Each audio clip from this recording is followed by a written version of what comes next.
Tonight on KVR News, early voting is kicked off in Austin. The details you need to know before heading to the polls. A new a cappella group on campus, Why Beauties and the Beat is a first for UT.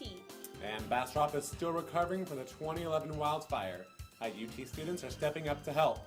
You're watching KVR News, Austin's leader for live, local UT coverage.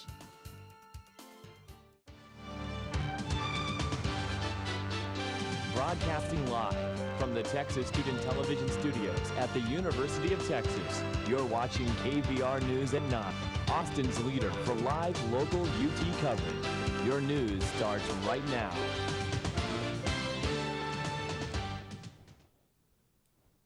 Good evening. You're watching KVR News for Monday, October 21st. I'm Alex Wilkins. And I'm Keen Gass. Thank you for joining us tonight. UT student government is considering controversial legislation that would potentially announce its support for undocumented immigrants. Resolution AR-16 was introduced earlier this month, initially titled In Support of Undocumented Students and Undocumented Longhorns Week.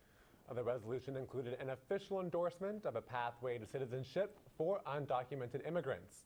That language caused controversy during last week's meeting, leading the Assembly to send the resolution back to committee for further review.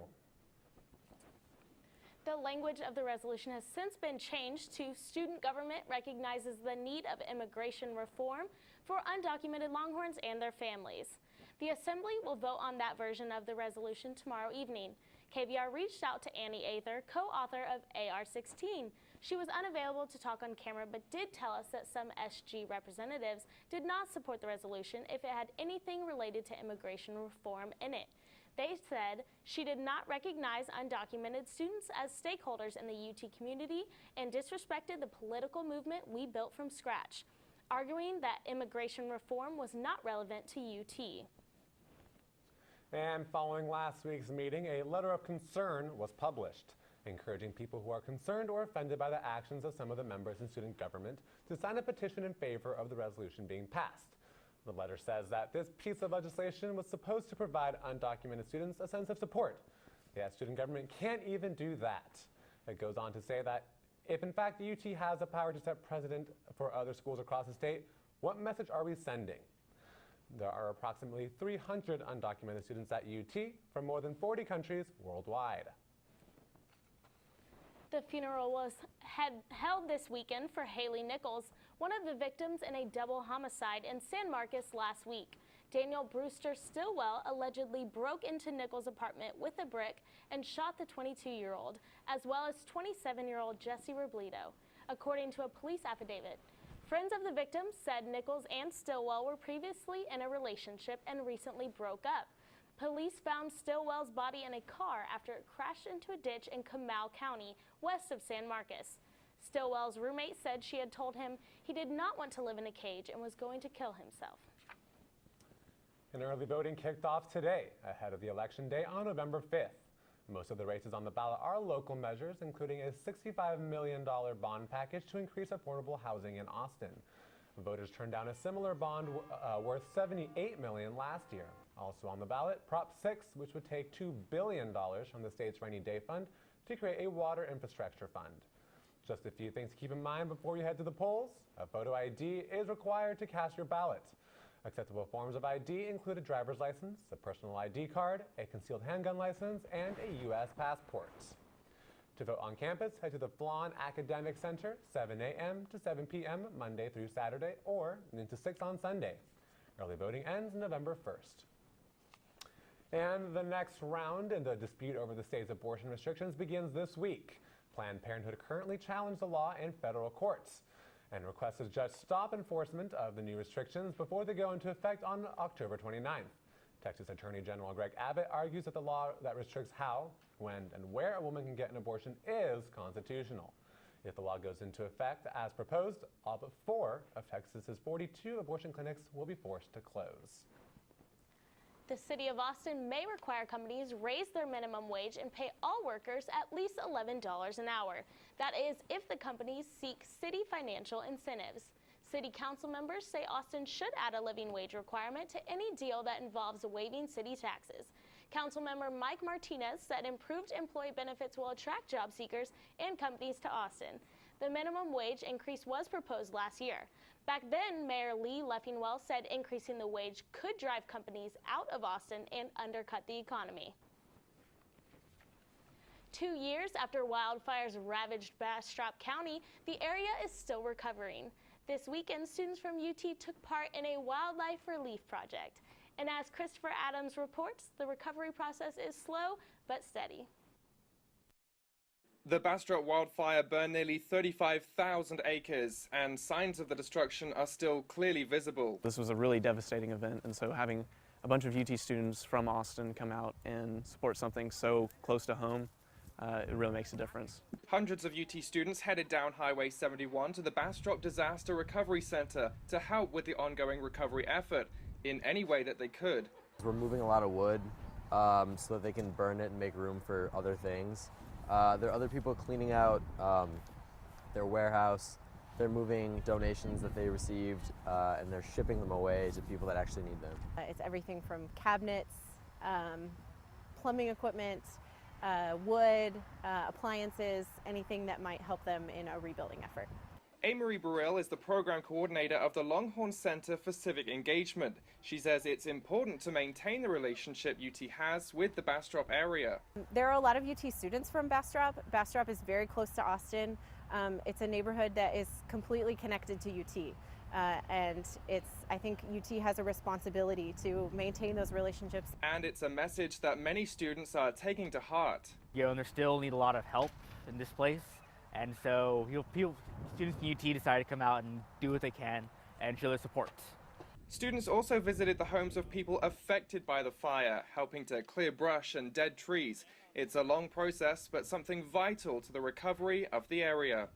And it shouldn't be something where we don't just come out here one more time. We keep doing this in the future until this the relief is complete and recovery is Bastrop is back to normal. Christopher Adams, KVR News. Well, as Christopher mentioned in that report, some students went to the homes of residents who lost everything in the wildfire.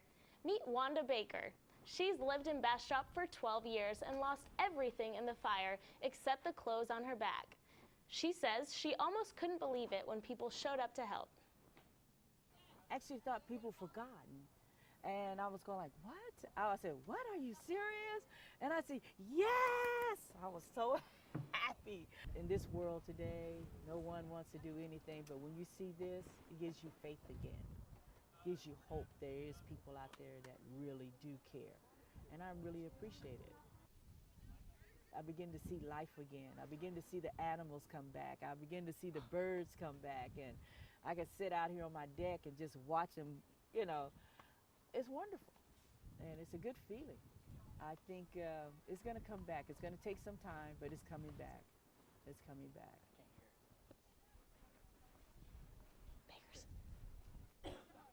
Baker says she's slowly seeing signs of things returning to normal. Baker says many of her neighbors moved away from the area after the fire, but the thought never even crossed her mind. Are you worried that another fire could come through here at any time? Nah, it ain't nothing. It's nothing there to burn. They already wiped it all out. But no, I'm not afraid. I'm not afraid. I love this place. I never would have purchased the land if I didn't love it. But yeah, I have less trees. That's okay. I can plant more. And still to come on KVR News, gay marriages are now legal and in effect in another state despite one governor's attempt to block them. And a huge donation to the College of Communication. What's in store for the Comm School after the break?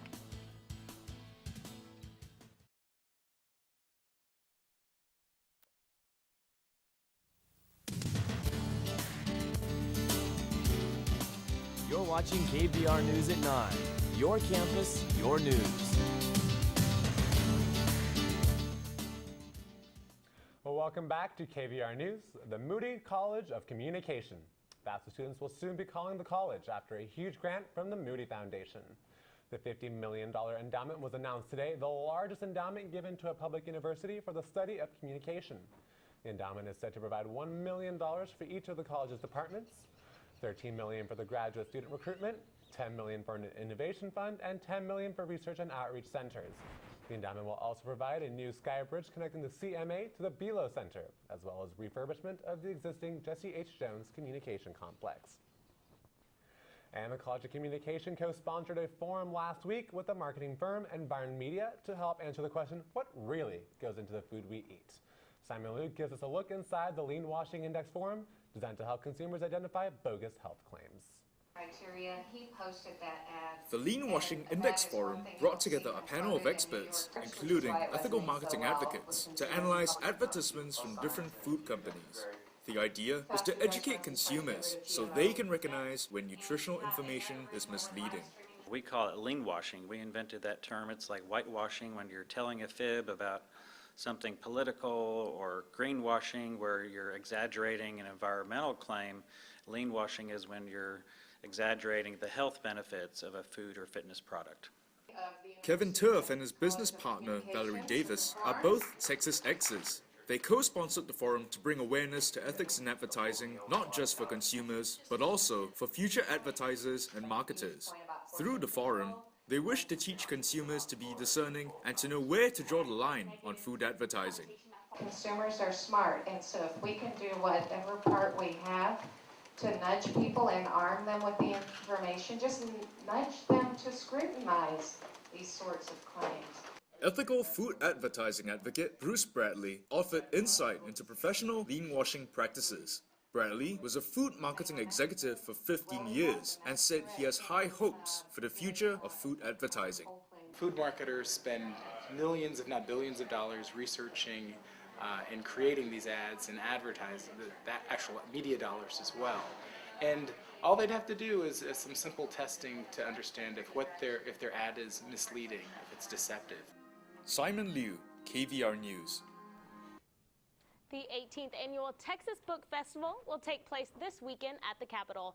More than 40,000 people are expected to attend, with 250 authors showcasing their work, including Goosebumps author R.L. Stine and Daniel Handler, author of Lemony Snicket's A Series of Unfortunate Events. The festival will include book readings, panel discussions, live music, and local food. The event runs from 10 a.m. Saturday to 5 p.m. Sunday. The annual Queer Texas Conference will be held this weekend in the College of Liberal Arts. The conference brings together college, community, and high school LGBTQ activists across the state to discuss social justice and anti-oppression. The theme of the conference this year is LGBTQ, Learning Across the Rainbow. For more information, as well as to sign up for the conference, you can head to the Queer Students Alliance website, texasqsa.blogspot.com. There are now more states where same-sex marriage is legal than there were original colonies. New Jersey became the latest state to legalize gay marriage after Governor Chris Christie withdrew his legal opposition.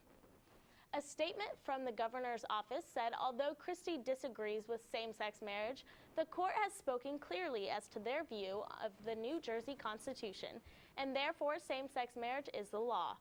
Former mayor of Newark, Cory Booker, began officiating weddings at midnight, saying the state had risen to love. This state now is resonant with the core values of our country. This idea that there is no second-class citizenship in America. Same-sex marriage is now legal in 14 states as well as the District of Columbia.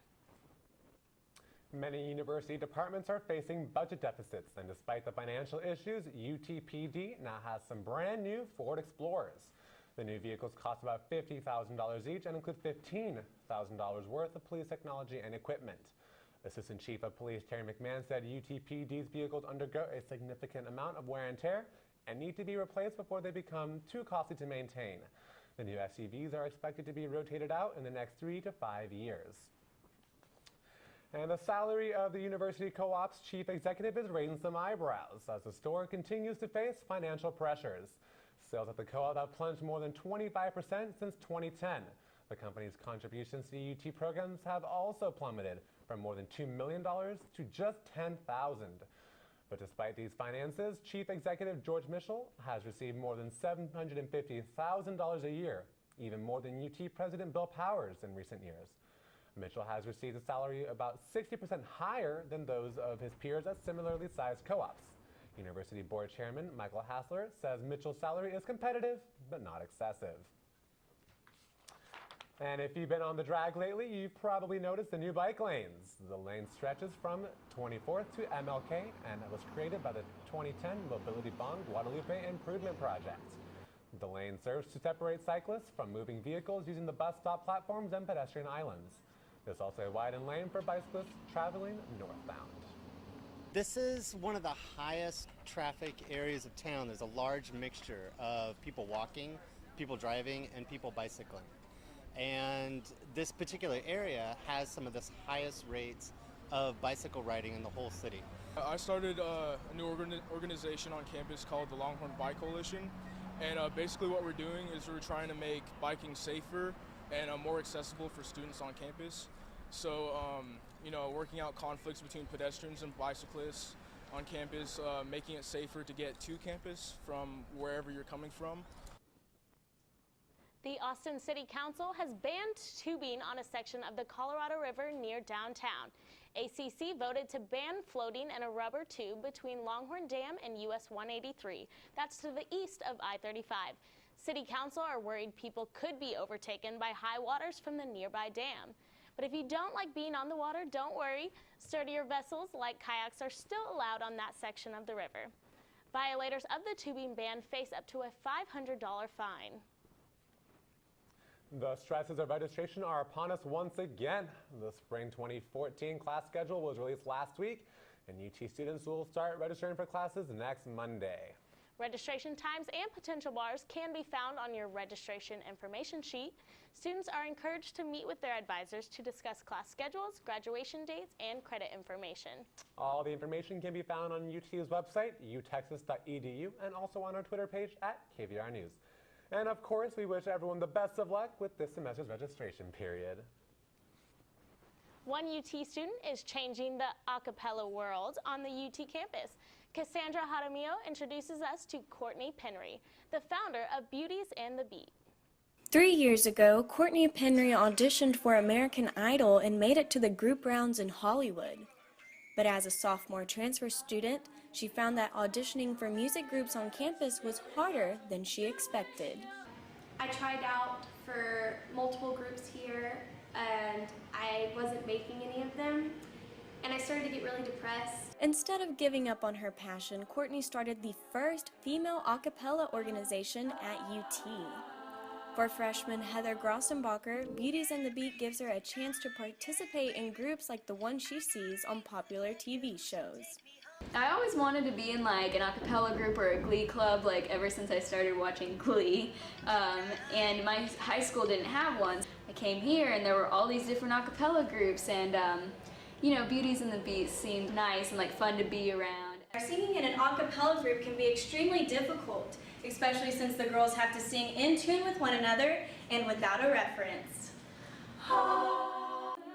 And although a cappella groups require an extensive amount of practice to sing and harmonize well, Megan Provost, the music director of Beauties and the Beat, says that the girls have been hitting the right note. When we started, we were really good, surprisingly good for a brand new a cappella group. They're way ahead of other groups that I've worked with that had just started. Cassandra Jaramillo, KVR News. Rain gone from the forecast and a beautiful week ahead. I'm Catherine Walker. I'll have the details next.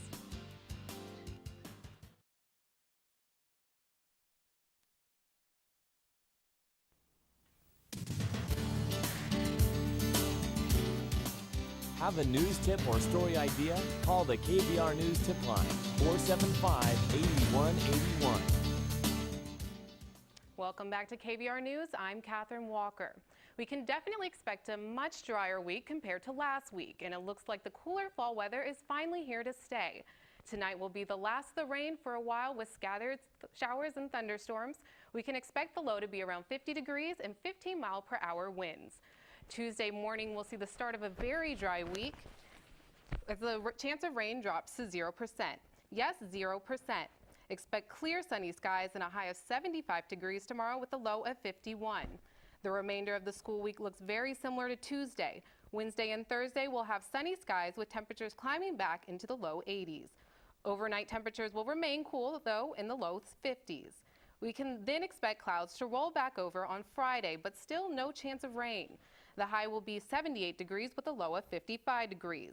The weekend should be just as dry as the week with partly cloudy skies and highs remaining in the upper 70s on both Saturday and Sunday. Still no chance of rain in sight. It's nice to finally see some crisp fall weather, so break out that light jacket, put your umbrella to the side, and enjoy the clear skies this week. Live from the Weather Center, Catherine Walker, KVR News. Thanks, Catherine. It'll be nice not to use those umbrellas. After the break, Arden Pulig is here to talk some Longhorn volleyball. Stay tuned. You're watching KVR News.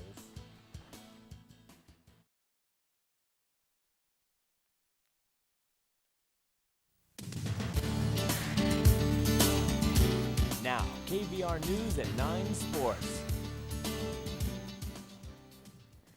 Welcome back to KVR News. I'm Arden Pulig. This past Saturday, Texas volleyball recorded its 9th straight win, 3-1 over Iowa State, in front of the second largest crowd in Gregory Gym this season. College Press Box's Reese Miller has more on the Longhorns' victory. On Saturday, the Texas volleyball team celebrated breast cancer awareness through Horns for Hope and Volley for a Cure on Pink Out Night. The atmosphere helped Haley Eckerman and Chloe Collins lead the team to a great comeback victory. It was a big win for us, obviously, in terms of the race for the Big 12, and very pleasing that we can come out with a win that way. I thought we did some really nice things. Obviously, our serving and passing was a struggle besides, I think, Eckerman served, but I thought we studied out after game. It's going to happen. Teams are going to play lights out when they play Texas. There's a lot of motivation, and we've got to played our game and studied out as the match went on. Again, we're very fortunate to have two great setters that can change momentum and things that we need to be able to do, and Chloe was that person tonight. Despite going down a set early, the Longhorns reeled off 3 straight in dominant fashion over a tough Iowa State team to now sit atop the Big 12 standings at 6-0. The coaches have been working with me a lot on just kind of shaking the next game off and trying to be smarter with my decisions and manage my game more and be okay with being dug and take the attempt instead of an error. I think we just were playing calm and staying steady and trying to make it so we weren't making the errors and forcing them to make the errors and worry more about our side than and what we were doing right and focus on what we needed to do. Just our energy and our focus, we were able to regroup and just come out with more energy and be focused. The Longhorns will look to continue their dominance in Big 12 play this Wednesday at West Virginia. Reese Miller, College Press Box. The Longhorns improved to 6-0 in Big 12 and also is back at the top spot in the AVCA poll. Texas head athletic trainer for football Kenny Boyd said junior quarterback David Ash will not play this week against TCU because of lingering effects from his head injury. There is no timetable set for this return. I do want to say that David came out to practice. He didn't practice, but he did come out Thursday. He was in the team meeting yesterday, so he is doing better, and he still expects to play before the year's over. So, Arden, if David Ash is medically cleared to return this season, should the Longhorns turn the starting spot back to Ash or stick with Case McCoy, who's had success so far this season? I think that the Longhorns should stick with Case McCoy. He's a senior. He came out strong in the OU game, leading the Longhorns to victory. He also, before the game, had thrown 126 passes without an interception. That is third in school history. David Ash has had some problems with interception passes. So I think he's a senior, and they should let him finish out his last year here as a Longhorn. All right, thanks, Arden. Up next, Joanna Lyles has your weekly entertainment news. Joanna, what's on the rundown this week? Find out who's finally tying the knot and a Justin Bieber fan you have to see to believe. Stay tuned for more KVR News.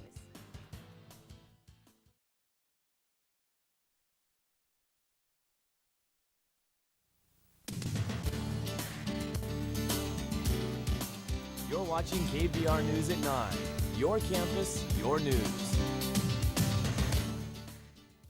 Welcome back to KVR News. I'm Joanna Lyles. Are you a believer? Probably not as much as Toby Sheldon. According to the Huffington Post, 33-year-old Sheldon underwent extensive plastic surgery to look like pop sensation Justin Bieber. As well as the surgery, Sheldon received Botox injections, hair transplants, and smile surgery, which extended the sides of his mouth. The whole process cost nearly $97,000 and took 5 years to complete. Sheldon said he wanted to replicate Justin's youthful look. We'll leave it up to you to decide whether he was successful or not. Two Boy Meets World alums tied the knot this past weekend. Danielle Fishel, who played Topanga, and Ryder Strong, who played Sean Hunter, are now both officially off the market. Fishel married her fiancé in downtown LA. About 200 guests attended the ceremony, and even Ben Savage, aka Corey Matthews, was there. But no worries, he didn't try to stop the wedding.